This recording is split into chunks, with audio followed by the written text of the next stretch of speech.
जिला मुख्यालय पर स्वामी प्रसाद मौर्य का फूका गया पुतला। खबर उत्तर प्रदेश के वाराणसी से है, जहां महादलित अधिकार न्यास उत्तर प्रदेश के अनुसार समाज का संगठन है। विगत दिवस समाजवादी पार्टी के नेता स्वामी प्रसाद मौर्य द्वारा सनातन धर्म, शिव की पूजा, धार्मिक पुस्तक रामचरितमानस के बारे में आपत्तिजनक बयान का मामला तूल पकड़ता दिख रहा है। वाराणसी स्थित जिला मुख्यालय पर आज लगभग 2 दर्जन से ज्यादा लोगों ने स्वामी प्रसाद मौर्य का पुतला दहन करते हुए मांग किया कि उनके ऊपर तत्काल मुकदमा दर्ज कर एनएसए के तहत गिरफ्तार किया जाए। स्वामी प्रसाद मौर्य बौद्ध धर्म स्वीकार कर चुके हैं, इसलिए उनका जाति प्रमाण पत्र कैंसिल करके उनके गैर हिंदू होकर हिंदू धर्म के बारे में आपत्तिजनक टिप्पणी करने का विधान परिषद की सदस्यता समाप्त किया जाए। भारतीय जनता पार्टी से स्वामी प्रसाद मौर्य की पुत्री को तत्काल प्रभाव से निष्कासित किया जाए। इस मांग को लेकर आज स्वामी प्रसाद मौर्य का पुतला दहन किया गया। वाराणसी से bureau report, Uttar Pradesh state media news. देखें ये रिपोर्ट। मैं चेतराम बनवासी, महादलित अधिकार न्यास का राष्ट्रीय अध्यक्ष हूँ। आज किसका पुतला दहन किया गया और क्यों किया गया? यह रामचरितमानस का अपमान हुआ है।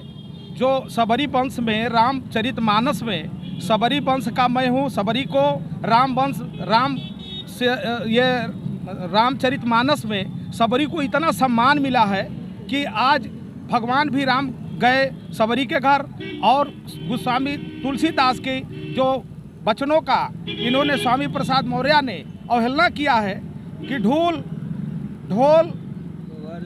शूद्र नारी, ये ताड़न के अधिकारी, ये जो आज तक ये गोस्वामी तुलसीदास का वचन जो है सही था। आज जब 2024 का चुनाव आया है तो इनको समझ में आया कि नहीं, ये दलितों का, शूद्रों का अपमान हो रहा है। मैं स्वामी प्रसाद मौर्य से आप लोगों के माध्यम से कहना चाहता हूँ कि एक दलित का बेटी मायावती थी और उसको लखनऊ में चीर खींचा गया। उस समय स्वामी प्रसाद मौर्य उस पार्टी में थे, क्यों नहीं विरोध किए कि नहीं, शूद्रों का अपमान हो रहा है। आज ये चुनाव है और जो ताड़न के अधिकारी पर जो बात है, देहात में हम लोगों को कहा जाता है, महिला जो है, अगर महिला को कोई बात को समझा दो तो वो अपने आप को किसी शिकायत करती है कि हमारा पति ताड़ना दे रहा है। ताड़ना का मतलब हुआ कि ये पति अपने पत्नी को, अपने बच्ची को, अपने को शिक्षा दे करके अपने संस्कार को अच्छा बनाना चाहता है। क्या मांग चाहते हैं? मांग ये चाहता हूँ कि मैं दलित हूँ और ये रामचरितमानस का अपमान हुआ है। जो सदियों से ये रामचरितमानस सही है, हम राम वंशज हैं और रामचरितमानस का देन है कि भगवान राम के, अगर ये मैं कह रहा हूँ कि ब्राह्मणों ने अगर ये शूद्र बना करके ये पैर को शूद्र बना दिया तो क्या ब्राह्मण भी पैर को नहीं छूते हैं अपने समाज में? अगर ये अपमान है, मैं पूछना चाहता हूँ आप लोगों से कि अब मान लीजिए स्वामी प्रसाद ने कहा कि शूद्र बना दिए, तो ब्राह्मण के पास तो पैर है, वो भी अपने रिश्तेदार का पैर छूता है। हम कैसे कहते हैं कि शूद्र बना करके ब्राह्मण हमको गलत कर दिए? आज शूद्रों का इतना बड़ा ऊंचा स्थान दे दिए कि आज शूद्र को अगर पैर माना जाता है तो कोई भी आदमी पैर छू करके उस शूद्र का इतना बड़ा सम्मान करता है। शशांक शेखर त्रिपाठी है, मैं अधिवक्ता हूँ, मैं महादलित अधिकार न्यास का सचिव हूँ। जी, आज ये किसका पुतला फूका गया और क्यों? जी देखिए, ये महादलित अधिकार न्यास उत्तर प्रदेश के मुसहरों की एक आवाज़ है।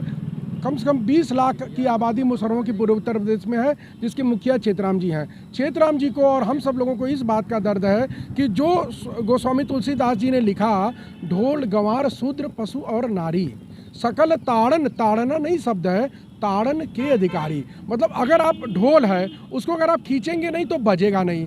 और अगर जैसे कोई स्त्री है, अगर आप उसका ध्यान नहीं देंगे, उसको ताड़ेंगे नहीं, उसको देखेंगे नहीं, ध्यान नहीं देंगे तो फिर वह बिगड़ जाएगी, उसको कोई बहका लेगा। 500 साल पहले जो हमारे तत्कालीन भारत में जो परिस्थितियाँ थी, उस समय उन परिस्थितियों का चित्रण करते हुए गोस्वामी तुलसीदास ने 7200 वर्ष पहले जो रामायण के उत्तरकांड में जो रचना है और उसमें जो श्लोक आया है, समुद्र से वार्ता करते समय जब भगवान समुद्र से रास्ता मांग रहे थे, उस समय भगवान ने कहा कि ढोल गंवार शूद्र पशु और नारी सकल ताड़न, जब तक उनको खींचा नहीं जाएगा या उनका ध्यान नहीं दिया जाएगा तब तक वो जो है कि सही दिशा में नहीं जाएंगे। और उस शूद्र की जो परिभाषा है वो आज के कॉन्स्टिट्यूशनल शूद्र में नहीं आती थी। क्योंकि हमारे यहाँ धर्म आधारित समाज ही नहीं है, हमारे यहाँ कर्म आधारित समाज है। जो विद्या देने का काम करता था वो ब्राह्मण था, जो सेना में सैनिक का काम करता था वो क्षत्रिय था। एक ही घर में हमारे यहाँ ऋग्वेद में लिखा हुआ है, एक लड़की कहती है कि मेरी माँ वणिक है और मेरा भाई क्षत्रिय है और मेरे पिता जो है ब्राह्मण है। क्यों? उसके कहने का तात्पर्य ये था कि मेरे पिता शिक्षा देने का काम करते हैं, मेरा भाई व्यापार करता है और मैं स्वयं छोटी सी दुकान चलाती हूँ। हमारे यहाँ जाति आधारित सिस्टम था ही नहीं, 7200 साल पहले तो बिल्कुल नहीं था। इसलिए वर्तमान में स्वामी प्रसाद मौर्य ने जिस प्रकार की दृष्टता हिंदू समाज को तोड़ने की है, हम लोग इसकी निंदा करते हैं। हम लोग इस मांग पत्र के माध्यम से मांग करते हैं कि स्वामी प्रसाद मौर्य को एनएसए के तहत गिरफ्तार किया जाए। स्वामी प्रसाद मौर्य बौद्धिस्ट हो चुके हैं, इसलिए उनको हिंदू समाज के बारे में बोलने का अधिकार नहीं है। इसमें उनके खिलाफ कार्रवाई हो, उनकी जितनी अवैध संपत्तियां हैं उसकी जांच करके मुख्तार अंसारी की तरह और विजय मिश्रा की तरह, विकास दुबे की तरह उनकी संपत्तियों की जांच करा करके उनको उस संपत्तियों की जब्ती हो और उनकी लड़की को भारतीय जनता पार्टी से निष्कासित किया जाए। हम लोग यह मांग सरकार से और पार्टी से कर रहे हैं। हम लोग एक मेमोरेंडम